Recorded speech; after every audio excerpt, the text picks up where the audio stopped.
Narito ang mga nagbabagang balita.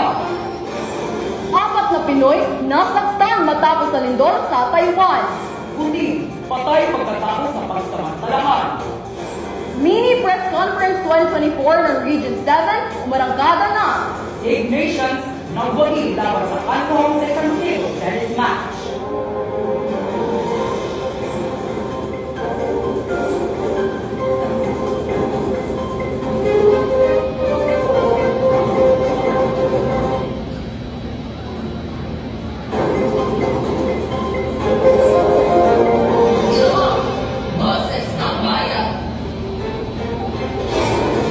Magandang araw, Talisay City. At magandang araw, Pilipinas. Ngayon ay ika-11 ng Abril taong kasalukuyan.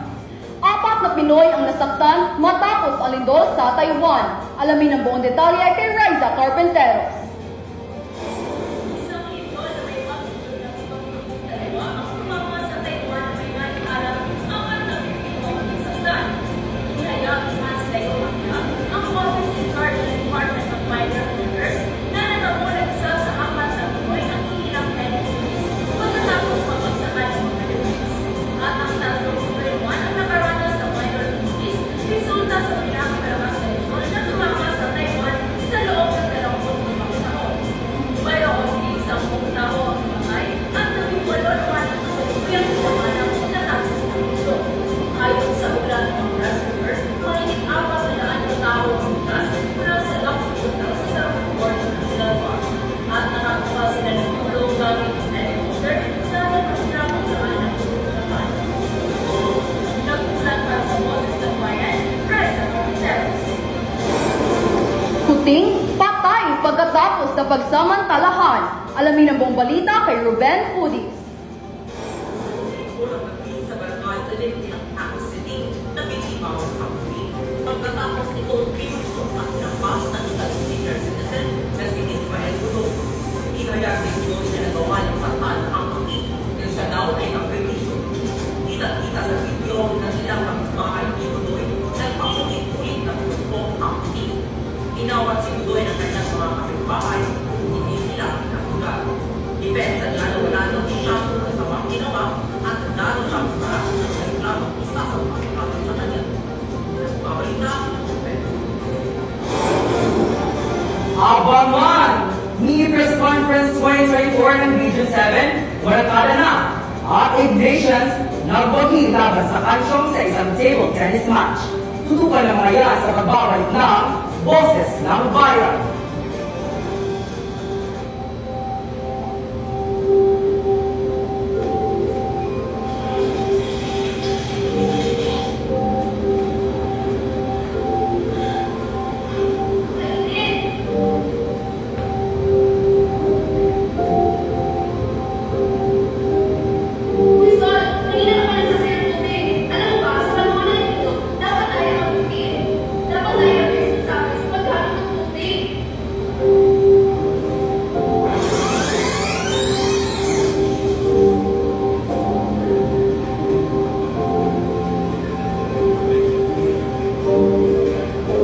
Mahalagang paalala mula sa Boses ng Bayan, ngayong panahon ng pag-ibig, mag-iwalay sa ating ay at sulong ang kasalan tungkol sa pag-ibig.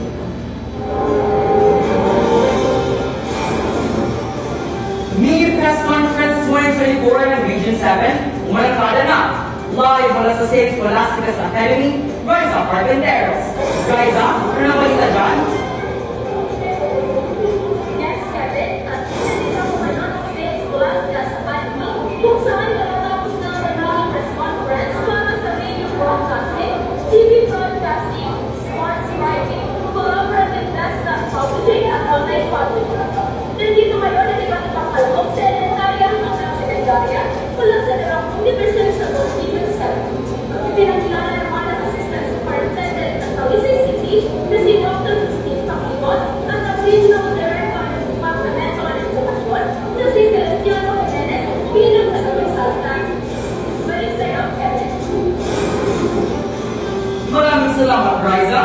Para naman sa balitang sports, 8 nations nagbagi laban sa Kansong sa isang table tennis match.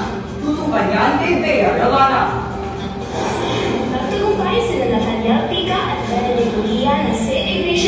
Loyola Condition Academy, laban ni Arvin Abaco at Nino Gabriel Caballero ng Caswell National High School na may puntos na 3 sa isang best of 5 tennis match na ginanap sa St. Scholastica's Academy noong Abril 10 taong kasalukuyan. Ako ang inyong kaboses, Bea Rotama, para sa Sports News.